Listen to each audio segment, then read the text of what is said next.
Most welcome everyone. कैसे हैं बेटा आप लोग? मजे में हैं, आनंद में हैं बेटा? केमिस्ट्री एंजॉय लेकर के पढ़ने की विषय ही है। कौन कहता है कि बोर होकर के पढ़ा जाएगा? एकदम आनंद लेकर के, मौज ले लेकर के हम लोग पढ़ेंगे।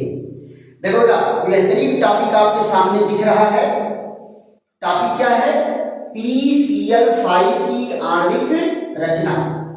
देखो बेटा, इंटरमीडिएट के लेवल पर तो ये बहुत बड़ा क्वेश्चन नहीं आता है, लेकिन आप लोग मान लो ग्रेजुएशन लेवल पर जबरदस्त क्वेश्चन बन करके आता है। तो PCl5 की आणविक रचना और इसमें क्या क्या संकरण होता है, कैसे होता है, इस पर हमारी आपकी चर्चा चलेगी। और एक एक पॉइंट को बेटा ध्यान से आप लोग देखेंगे। चलिए, इसका हम लोग क्या देखते हैं? फास्फोरस का परमाणु क्रमांक कितना है? 15 है। इसका इलेक्ट्रॉनिक विन्यास क्या है? 1s2 2s2 2p6 3s2 3p3 और 3d0। ये इसका इलेक्ट्रॉनिक विन्यास है बेटा। किसका? ग्राउंड स्टेट का इलेक्ट्रॉनिक विन्यास है, तलस्थ अवस्था का इलेक्ट्रॉनिक विन्यास है। अब आप देखो, बाहरी कक्षा कौन सी है? तीसरी कक्षा। ये तीसरी कक्षा बाहरी कक्षा है। इसको बेटा ऐसे भी दिखाते हैं। यहां पर देखो, ये परमाणु का नाभिक है, पहली कक्षा, दूसरी कक्षा और तीसरी कक्षा। तो 1s2 और यहां देखिए 2s2 और 2p6। यहां देखिए 3s2 और 3p6 और 3d0। ये इसका इलेक्ट्रॉनिक विन्यास है। यहां देखिए, इसमें 3 होगा। क्या होगा? 3p3। अब आप जरा देखो, जनरल इलेक्ट्रॉनिक विन्यास कैसे है? इस तरह से दिखाओगे, 1 2 3 2 8 5 2 8 और 5। तो सबसे बाहरी कक्षा में कितना इलेक्ट्रॉन है? 5। तो वैलेंसी इसकी क्या होगी? 5 है ना? तो वहां से भी ये है। अब आप जरा ध्यान दो, इनमें क्या है? ये तो ग्राउंड स्टेट की कहानी है। ग्राउंड स्टेट में बाहरी कक्षा के यस में 2 इलेक्ट्रॉन और पी में कितने हैं? 3 इलेक्ट्रॉन, 1 2 3। और डी में कितने हैं? 5 ऑर्बिटल है, एक भी इलेक्ट्रॉन नहीं होता, यानी वो खाली है। और उत्तेजित अवस्था में क्या होगा? यहां देखो, ग्राउंड स्टेट में क्या बताए थे? यहां पर अनपेयर्ड इलेक्ट्रॉन कितने हैं? अनपेयर्ड इलेक्ट्रॉन है 3। तो वैलेंसी भी इसकी क्या होगी? 3। वैलेंसी इसकी 3 होगी, राइट। उत्तेजित अवस्था में क्या होता है? एक्साइटेड स्टेट में, उत्तेजित अवस्था में 3s का एक इलेक्ट्रॉन कहां ट्रांसफर होता है? 3p में। और यहां देखिए, ये उत्तेजित अवस्था में 15 है, 1s2 2s2 2p6 3s1 3p3 और 3d1। यहां देखिए, यहां पर क्या है? एक इलेक्ट्रॉन इसमें। अब p में कितने इलेक्ट्रॉन होंगे? 1 2 3 इलेक्ट्रॉन इसमें। और d में जरा देखो, 1 2 3 4। यहां पर d में एक इलेक्ट्रॉन है। तो यहां पर जरा देखो, उत्तेजित अवस्था में अनपेयर्ड इलेक्ट्रॉन कितने हो गए? उत्तेजित अवस्था में अनपेयर्ड इलेक्ट्रॉन 5। तो वैलेंसी क्या होगी? वैलेंसी भी 5 होगी। इनमें जरा देखो, संकरण कैसा होता है? इसमें संकरण होता है sp3d1 संकरण, sp3d1 संकरण। तो 5 ऑर्बिटल बनेंगे बेटा, 5 ऑर्बिटल संकरित ऑर्बिटल बनते हैं। यहां देखो, 1 2 3 4 1 2 3 4 5 ये है sp3d1 संकरित ऑर्बिटल, संकरित ऑर्बिटल।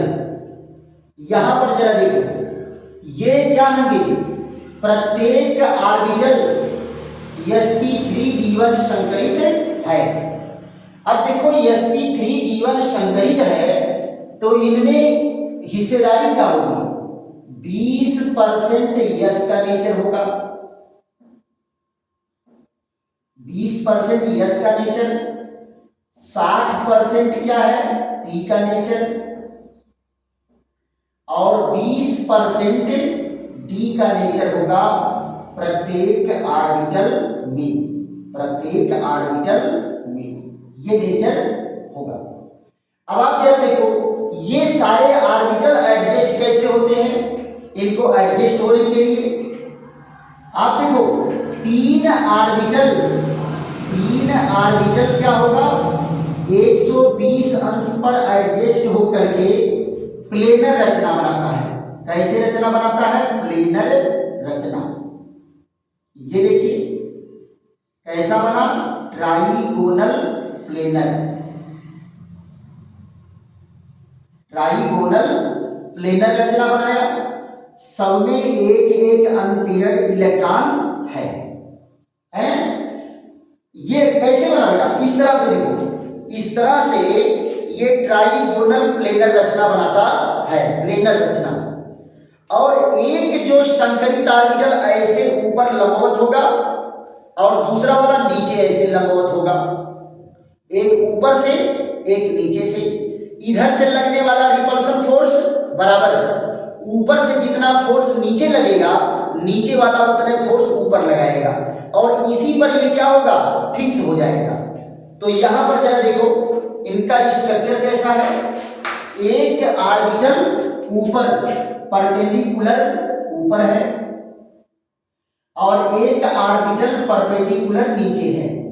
तो ऊपर वाले ऑर्बिटल का जितना प्रतिकर्षण नीचे लगता है, नीचे वाले का उतना ही प्रतिकर्षण ऊपर लगता है। ये स्ट्रक्चर बेटा आ गया। देखो ये बॉन्ड एंगल कितना है, 120 अंश, और ये बॉन्ड एंगल कितना है, 90 डिग्री ऊपर से, और ये बॉन्ड एंगल कितना है, 90 डिग्री नीचे से। अब यहां से देखो, ये जो बन करके रचना तैयार हुई, sp3d1 संकरित, d1 संकरित फास्फोरस परमाणु, फास्फोरस परमाणु। अब आप यहां जरा देखो, इनके साथ ओवरलैप कौन कर रहा है, क्लोरीन। तो 5 क्लोरीन बेटा ओवरलैप कर रहा है। तो जरा देखो इनका 17 होता है, और ये 1s2 2s2 और 2p6 3s2 और 3p5। जरा देखिए तो ये 3p5 है, तो यहां क्या होगा, 1 2 3 4 5, ये px py पूरा भरा है, pz अनपेयर्ड है, pz क्या है, अनपेयर्ड है। अब आप जरा देखिए तो इसका स्ट्रक्चर कैसे होगा, इस तरह से px भरा है, इसको बनाने की जरूरत नहीं, py भरा है, इसको बनाने की जरूरत नहीं। ओवरलैपिंग किससे होगी, pz से, ओवरलैपिंग किससे होगी, pz से। तो pz ऑर्बिटल बना दिया गया। ऐसे बेटा कितने कितने हैं, 5 ऑर्बिटल है जो इसके साथ ओवरलैप करेगा। एक्सियल ओवरलैपिंग से क्या बनाएगा, सिग्मा सह संयोजक बंध बनाएगा। तो जरा यहां देख लो कैसे बनता है, ये यहां पर इनका स्ट्रक्चर दिखा देते हैं। पहला इनका स्ट्रक्चर कैसे है, ये 120 अंश पर इनके ऑर्बिटल बने। यहां देखिए 120 अंश पर ये एडजस्ट हुआ, यहां 120 अंश पर,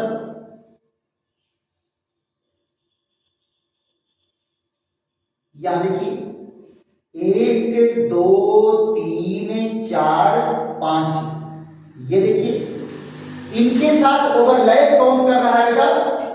ये देखिए पीजेड ऑर्बिटल ओवरलैप कर रहा है, किसका? क्लोरीन का।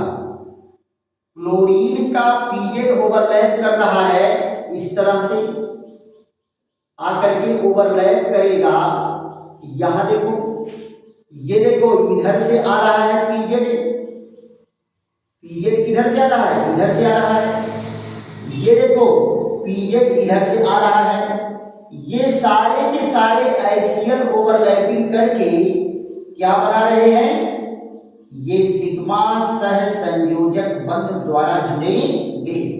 तो एक ये फास्फोरस है, ये क्लोरीन, ये क्लोरीन, ये क्लोरीन, ये क्लोरीन, ये क्लोरीन, राइट। और ये ओवरलैप करके बेटा किस रूप में आएंगे? जरा इनका स्ट्रक्चर देखो। ये ओवरलैप करके सब सिग्मा बंध द्वारा जुड़ेंगे।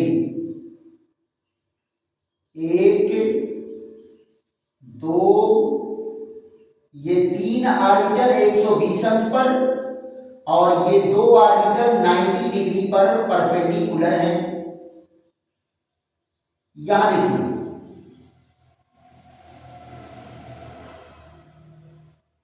ये इनकी ओवरलैपिंग जरा देखो तो, इनसे ओवरलैप करके क्या बना रहा है? ये देखो तो एक सिग्मा बॉन्ड बना, दूसरा इधर देखो ये सिग्मा बॉन्ड बना, और तीसरा जरा देखो इधर से ओवरलैप करके ये सिग्मा बॉन्ड बनाया। यहां देखिए ये ओवरलैप करके ये सिग्मा बॉन्ड बना, और ये इधर से ओवरलैप करके इस पर सिग्मा बॉन्ड बनाया।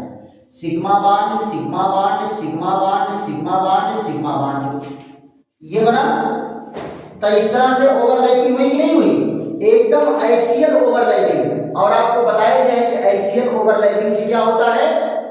सिग्मा सह संयोजक बंध बनता है। देखो बेटा, आप नाम में अंग्रेजी हिंदी का टेंशन मत लो, है कि नहीं? जहां पर यहां लिखा है, अगर अंग्रेजी में लिखना चाहते हो तो हाइब्रिडाइज्ड ऑर्बिटल लिख दो। क्या लिख दो? Hybridised orbital. यहां हाइब्रिडाइज्ड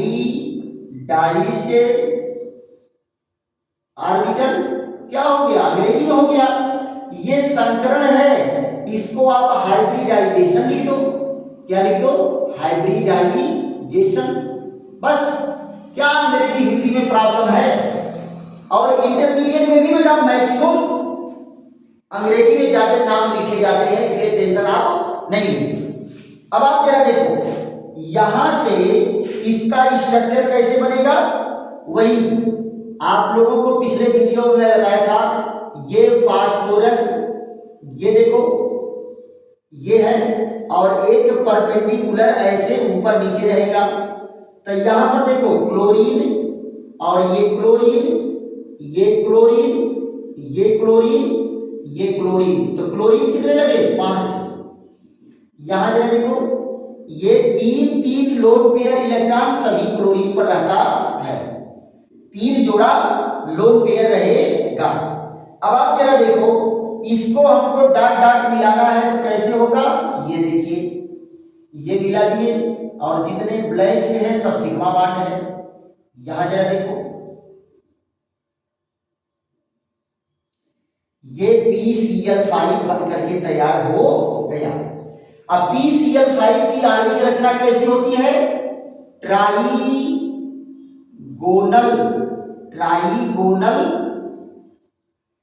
बाइपिरामिडल, ट्राइगोनल बाइपिरामिडल त्रिभुजाकार द्विपिरामिडल रचना होती है। Trigonal bipyramidal. यहां देखो सारे सिग्मा बॉन्ड हैं, sigma sigma sigma sigma sigma, सारे सिग्मा बॉन्ड हैं। तो बेटा अगर आपको पेपर में आ रहा है कि फास्फोरस पेंटाक्लोराइड की आणविक रचना कैसी है, तो आपको एक लाइन थियरी नहीं लिखना है, बस इनको वहां से शुरू करना है, ऐसे सीधे नीचे ले आना है। और अगर बगल में जगह हो तो ऐसे लाइन खींच करके बगल में बनाओ फिगर, और नहीं जगह है तो उसके नीचे लेकर के चले जाओ। और ये फास्फोरस पेंटाक्लोराइड की आणविक रचना है। आशा है कि आप लोगों को खूब बेहतरीन ढंग से समझ में आया होगा। और अगर बेटा बेहतरीन ढंग से समझ में आया है तो खूब लाइक करो, शेयर करो, सब्सक्राइब करो, दोस्तों मित्रों को भी बताओ कि खूब जम के केमिस्ट्री पढ़ाई जा रही है। कहाँ? राधेश्याम केमिस्ट्री वाले चैनल को खूब जम के देखेंगे, लाइक करेंगे, शेयर करेंगे, सब्सक्राइब करेंगे। और बेटा कहीं पर परेशानी हो रही है तो आप कमेंट भी कर सकते हैं। चलिए अगले वीडियो तक हम लोग क्या करेंगे, विश्राम करेंगे, और फिर ऐसे ही बेहतरीन नए वीडियो के साथ मुलाकात होगी। तब तक के लिए थैंक यू, धन्यवाद।